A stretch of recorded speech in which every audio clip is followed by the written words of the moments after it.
മാന്യ സ്നേഹിതർക്ക് വന്ദനം.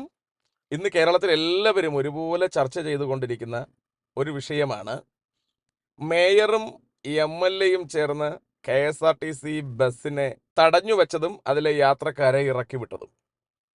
വാസ്തവത്തിൽ ഞാൻ ഈ വിഷയം നോക്കി കണ്ടിട്ട് ഇത്രയധികം ചർച്ച ചെയ്യേണ്ടുന്ന കാര്യം ഇതിനകത്തുണ്ടോ എന്നതിനെക്കുറിച്ച് ആശങ്കയിലാണ്. അതുകൊണ്ട് തന്നെ ഈ വിഷയത്തെ ഞാൻ വലിയൊരു കാര്യമായി കണ്ടതേയില്ല. പക്ഷേ എന്തുകൊണ്ടോ രാഷ്ട്രീയക്കാർ ഈ വിഷയത്തെ വിടുവാൻ ശ്രമിച്ചിട്ടും ഒരല്പമെങ്കിലും സാമൂഹിക പ്രതിബദ്ധതയുള്ള എല്ലാ ചാനലുകാരും ഇതൊരു വിഷയമായി തന്നെ ചർച്ച ചെയ്തുകൊണ്ടിരിക്കുന്നു. അതിന് കാരണം എന്താണ് എന്നുള്ളതാണ് ഞാനിങ്ങനെ നോക്കിക്കൊണ്ടിരുന്നത്. ഇതിൽ പ്രധാനപ്പെട്ട ഒരു കാര്യം, മേയർ ഊട്ടിയോ മേയർ അമ്മയോ ആരെങ്കിലും ആയിക്കൊണ്ട് പോട്ടെ, മേയറായിട്ട് അവിടെ ഇരിക്കുന്നയാള് ആ പോസ്റ്റിന് ഉതകിയ അല്ലെങ്കിൽ അതിന് ചേരുന്നൊരു കാര്യമല്ല അയാൾ ചെയ്തത് എന്നുള്ളതാണ് ഇവിടുത്തെ പ്രശ്നം.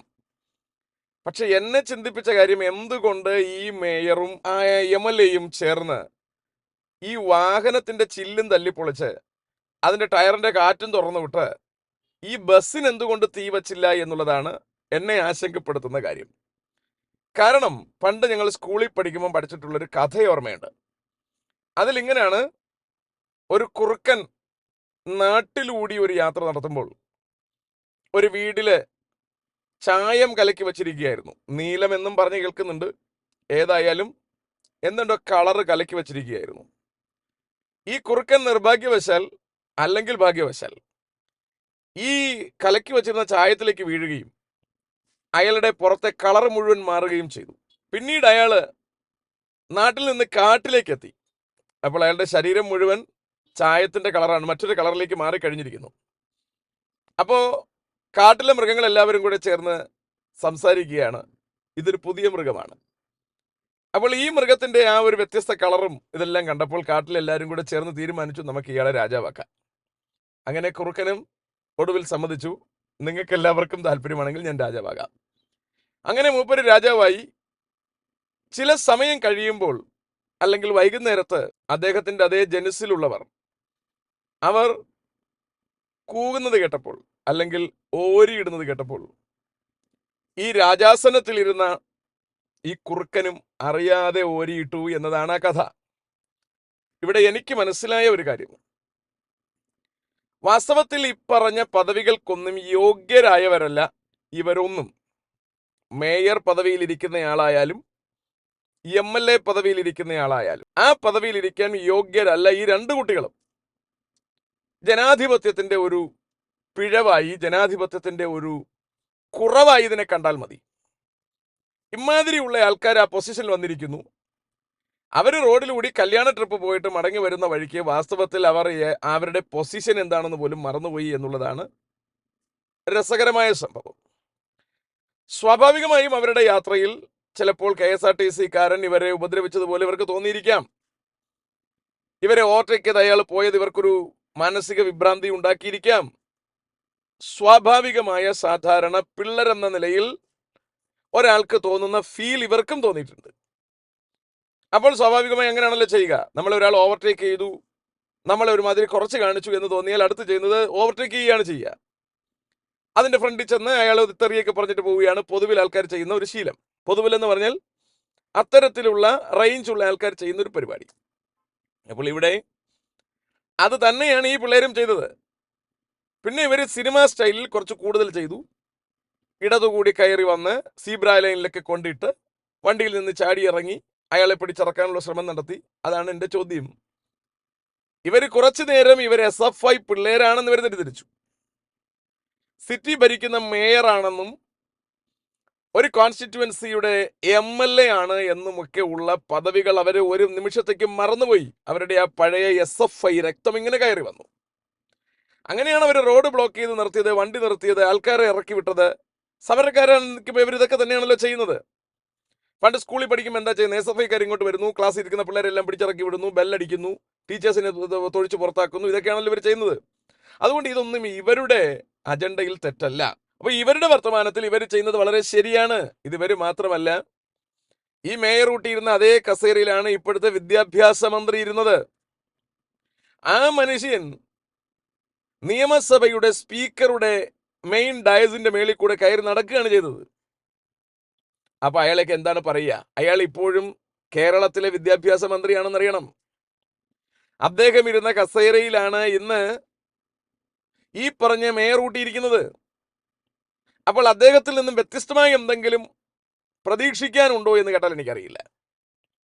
അതുപോലെ ഇവിടെ ഇരുന്നിട്ട് എഴുന്നേറ്റ് പോയി ആ മനുഷ്യൻ സ്പീക്കറുടെ മേശയുടെ മുകളിൽ കൂടെ കയറി നടന്നു, മുണ്ടും മടക്കി കുത്തി കയറി നടന്നു. അദ്ദേഹത്തിന്റെ സൗണ്ട് സിസ്റ്റം ഒക്കെ വലിച്ചു പറിച്ച് ദൂരെ കളഞ്ഞു. നമ്മൾ അതിനകത്ത് കാണിച്ച പ്രഹസനമൊക്കെ കണ്ടതാണ്. പ്രൊഫസർ ജോസഫ് മുണ്ടശ്ശേരി ഇരുന്ന ആ സിംഹാസനത്തിലാണ് ഇപ്പോൾ ഈ പരിപാടികളൊക്കെ കാണിച്ച ആ മനുഷ്യനിരിക്കുന്നത്. ഇനി അതിനേക്കാൾ ഒരുപാട് കാര്യങ്ങൾ കാണിച്ചയാളാണ് ഏറ്റവും മുകളിലിരിക്കുന്നത് നമുക്കറിയാം. ഞാൻ ആ ഭാഗത്തേക്കൊന്നും പോകുന്നില്ല. അതുകൊണ്ട് ഈ കുട്ടങ്ങൾ ഇതല്ല, ഇതിന്റെ അപ്പുറം കാണിക്കണം, അല്ലെങ്കിൽ ഇതിന്റെ മെച്ചമായത് കാണിക്കണം എന്ന് ആരെങ്കിലും പ്രതീക്ഷിക്കുന്നുവെങ്കിൽ അത് തെറ്റാണ്.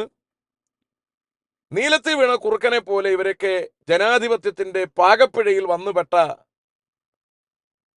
സിംഹാസനങ്ങളിൽ ഇരിക്കുന്നവരാണ്. ഇവരിൽ നിന്നും ഇതിൽ മെച്ചപ്പെട്ടത് പ്രതീക്ഷിക്കാനില്ല. ഒരു രാജ്യസഭാ മെമ്പർ എന്താണ് ഇവിടെ ചെയ്തത്? അയാളുടെ ഇടപെടലിൽ നടന്നത് എന്റെ മെമ്മറി കാർഡ് നഷ്ടമായിരിക്കുകയാണ്. കേരള സെക്രട്ടേറിയറ്റിന്റെ അകത്ത് ഒരു പ്രത്യേക ദിശയിലുള്ള മിന്നൽ ഉണ്ടാവുകയും ചില CCTV-കൾ മാത്രം അടിച്ചു പോവുകയും ചെയ്തൊരു സംഭവം ഉണ്ടായി. ഒരു പ്രത്യേക തീപിടുത്തമുണ്ടായി, ചില ഫയലുകൾ മാത്രം കത്തിപ്പോയ സംഭവം ഉണ്ടായി. ഇവിടെയൊന്നും ആരും ചലിച്ചില്ല, ചലിക്കാനും പോകുന്നില്ല. അതുപോലെ ഈ ഒരു ബസ്സിന് മാത്രം മെമ്മറി കാർഡ് പോയത് ആരെങ്കിലും മുഖവിലേക്ക് എടുക്കുമോ എന്ന് എനിക്കറിയില്ല. ഇവിടുത്തെ മെയിൻ സ്ട്രീം ന്യൂസ്കാരെല്ലാം അത് ഒഴിവാക്കി. പത്രക്കാർ അതെന്നേ കളഞ്ഞു. ഇപ്പൊ കുറച്ച് യൂട്യൂബേഴ്സ് മാത്രം ഇതിനെ ഗൗരവത്തോടു കൂടി സംസാരിച്ചു കൊണ്ടിരിക്കുകയാണ്. എന്നെ ചിന്തിപ്പിച്ച കാര്യം, സ്വപ്ന സുരേഷ് എന്ന യുവതി കേരളത്തിലെ ഈ വൃത്തികേടുകൾക്കെതിരെ കൃത്യമായി സംസാരിക്കാൻ മുൻപിൽ ഇന്നും ചങ്കൂറ്റത്തോടെ നിൽക്കുന്ന ഒരു യുവതിയാണ്. നിൽക്കാനുണ്ടായ കാരണം എന്തെങ്കിലും ആകട്ടെ, എന്റെ തല പോയാലും ഞാൻ ഇതിനു വേണ്ടി നിൽക്കുമെന്ന് അവർ സ്ട്രോങ് ആയിട്ട് പറഞ്ഞു നിൽക്കുകയാണ്. അതുപോലെ ഒരു യുവാവ് ഇപ്പൊ എത്തുകയാണ്, യദു. തിന്മയ്ക്കെതിരെ സംസാരിക്കാൻ അയാൾ ശക്തിയോടെ മുൻപിൽ നിൽക്കുന്നു. അതിന് അയാൾക്ക് ആർജവം കിട്ടിയിരിക്കുന്നു. സന്തോഷമുള്ളത് ഒരിടത്താണ്. തിന്മയ്ക്കെതിരെ ശബ്ദമുയർത്തുവാൻ ഇന്നും തിന്മയുടെ മുൻപിൽ മുട്ടുമടക്കാത്ത കുറച്ചു പേരെങ്കിലും കേരളത്തിലുണ്ട്. അതിന്റെ അർത്ഥം കേരളം ഇന്നും നന്മ വേരറ്റു പോയിട്ടില്ല എന്ന് നമുക്ക് മനസ്സിലാക്കാം. ഭരണാധിപന്മാരുടെ വൃത്തികേടുകൾക്ക് മുഴുവൻ ചൂട്ടുപിടിച്ചു കൊടുക്കുന്നതാണ് ഇവിടത്തെ പോലീസിംഗ് എന്ന് ഈ സംവിധാനങ്ങളിലൂടെ നമ്മൾ മനസ്സിലാക്കിയതാണ്. അവർക്ക് അതിൻ്റെ അപ്പുറത്ത് ചെയ്യാൻ കഴിയില്ല. നമുക്ക് അവരെ കുറിച്ചൊന്നും പറയേണ്ടതുമില്ല.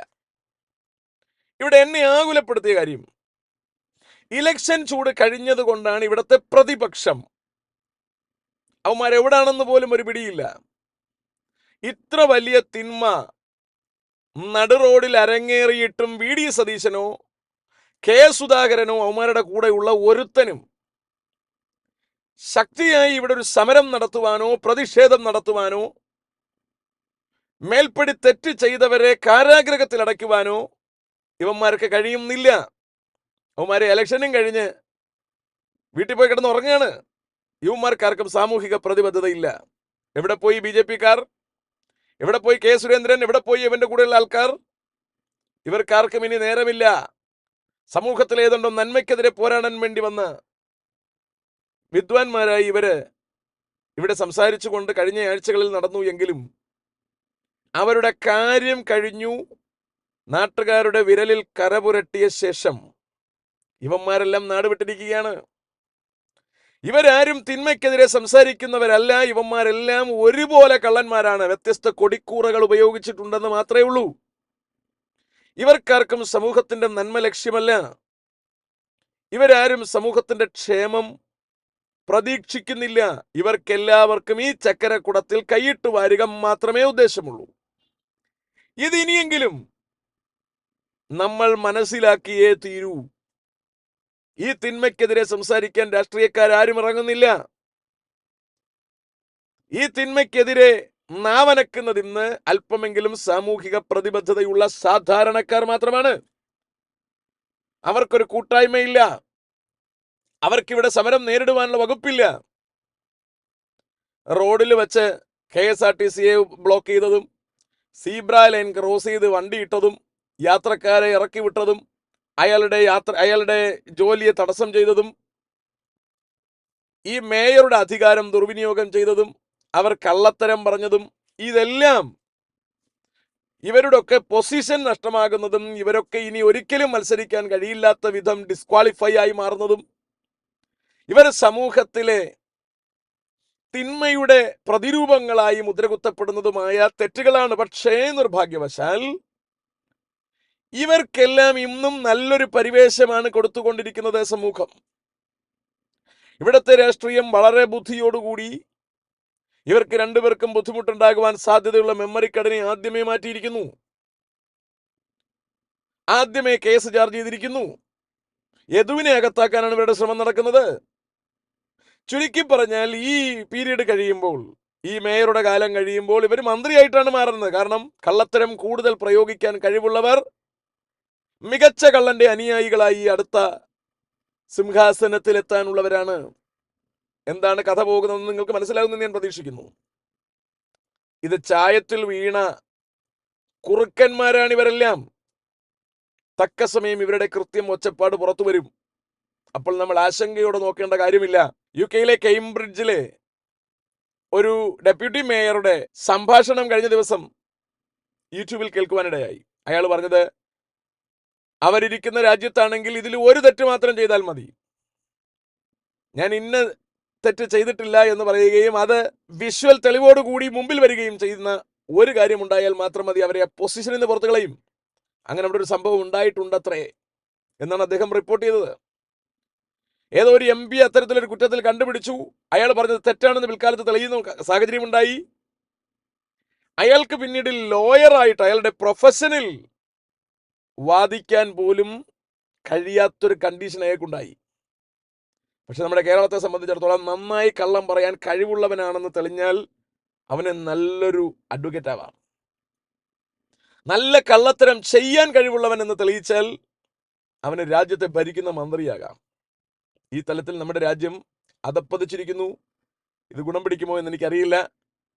ഏതായാലും ജനാധിപത്യത്തിന്റെ തിന്മകളായി ഇവകളെ കണ്ടാൽ മതി. നാം ഇന്ന് കണ്ടുവരുന്ന തിന്മകൾക്കെതിരെ പോരാടാൻ സ്വപ്ന സുരേഷിനോടൊപ്പം യദുവിനോടൊപ്പം നമുക്ക് അണിചേരാം. എന്നെങ്കിലും ഒരു വിജയമുണ്ടാകും, ഉണ്ടാവാതിരിക്കില്ല.